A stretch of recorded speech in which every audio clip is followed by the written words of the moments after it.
ఇక్కడ ఏముందంటే ఏ రాయి అయితే ఏం పళ్ళు కొట్టుకోవడానికి అనేటువంటి పద్ధతిలో తెలుగుదేశం అయితే ఏమి, వైఎస్ఆర్సీపీ అయితే ఏమి, ఆంధ్రప్రదేశ్ ని దోచుకోవడానికి మాత్రమే రాజకీయాలు చేసేవాళ్ళు వీళ్ళు అనేటువంటిది మేము స్పష్టంగా చెప్తుంటాం. దానికి అనేక రకాలైన ఉదాహరణలు కూడా చెప్తూ ఉంటాం. ప్రజలకు కూడా తెలుస్తోంది.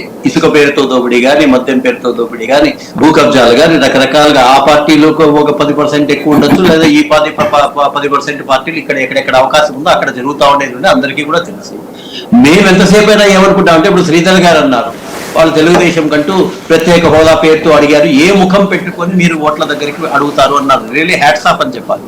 ఎందుకంటే అంత స్పష్టంగా ఏ ముఖం పెట్టుకొని మీరు అడిగిండేటువంటి విషయం, మీరు చెప్పిండేటువంటి విషయం చెయ్యలేదు అని చెప్పిండేటువంటి శ్రీధర్ గారికి నేనేమంటున్నానంటే, రాబోయేటువంటి రోజుల్లో ఎవరైనా సరే మద్యం అమ్మితే 7 సంవత్సరాలు కఠిన కారాగార శిక్ష వేస్తాను అని చెప్పి కుయ్ అనేటువంటి పద్ధతిలో మాట్లాడింటే జగన్ గారు ఈ రోజు ఏం చేశారు అని చెప్పి ఏ ముఖం పెట్టుకొని ప్రజలను అడగాలి?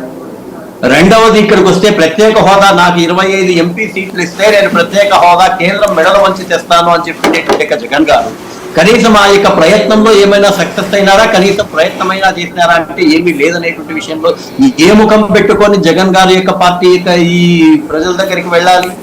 అదే పద్ధతిలో ఈ రాష్ట్ర ఆదాయాన్ని ఏ విధంగా ఉండేటువంటి దాన్ని మొత్తం అంతా అప్పులు చేసి సంక్షేమం చేస్తున్నారు తప్ప అభివృద్ధి పేరుతో ఎక్కువగా ఫండ్స్ తేలేకపోతున్నారు అని ఉన్నప్పుడు ఏ ముఖం పెట్టుకొని ప్రజల దగ్గరికి వెళ్ళాలి? ఏ పంచాయతీలోకి వెళ్ళినా కూడా మేము స్పష్టంగా చెప్పినప్పుడు దాదాపుగా 20 లక్షల రూపాయల దాకా కేంద్ర ప్రభుత్వం నిధులు వస్తే రాష్ట్ర ప్రభుత్వం నుంచి వచ్చినటువంటి నిధులంతా కూడా కరెంటు పేర్లతో మళ్ళా వాపస్ తీసుకునేటువంటి వాళ్ళు ఏ ముఖం పెట్టుకొని ప్రజల దగ్గరికి వెళ్ళి మేము బాగా చేసినామని చెప్పాలి? సంక్షేమం ఒక్కదాన్ని మీరు నమ్ముకున్నారు, వాస్తవం అది. పేద ప్రజలకి, మధ్యతరగతి ప్రజలకి సంక్షేమం ద్వారా వచ్చేటువంటి డబ్బులతో మీరు ఏమంటున్నారు? ప్రతి ఇంటికి మీరు ఒక పాంప్లెట్ ఇచ్చారు. మేము ఎంత ఇచ్చాము? ఎవరు డబ్బులు ఇచ్చారు? ప్రజల డబ్బులే కదా. ఒక ఆటో వాడిని మొన్న నేను అడిగానండి, మీకు 10,000 రూపాయలు వస్తుందా?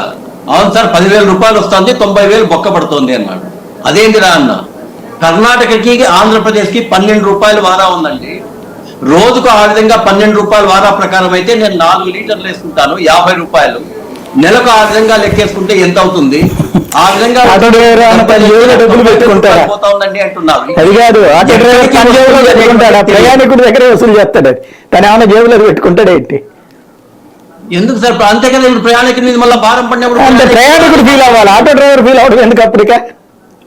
అదే ఆటో డ్రైవర్ ఎందుకు ఫీల్ అవుతాడంటే ఖచ్చితంగా ప్రయాణికుల మీద వేస్తాడు. ప్రయాణికులు వచ్చేటువంటి వాడు మరి ఎక్కువ దూరం అవుతుంది, ఎక్కువ రేట్ అవుతుంది అంటే నడుచుకొని వెళ్ళిపోతాడు.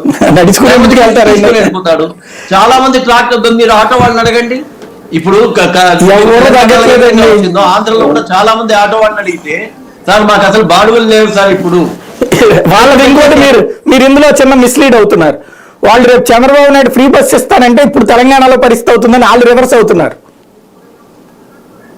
వీళ్ళు కూడా అదే కదా సార్, వీళ్ళు ఫ్రీ ఇస్తే కనుక కూడా సంక్షేమం. అందుకే సార్ 2 పార్టీలు కూడా సంక్షేమాన్ని చూపించి మాత్రమే ఓట్లు అడుగుతున్నాయి. భారతీయ జనతా పార్టీ ఒక్కటి మాత్రమే నికార్సైనటువంటి అభివృద్ధి చేయడం ద్వారా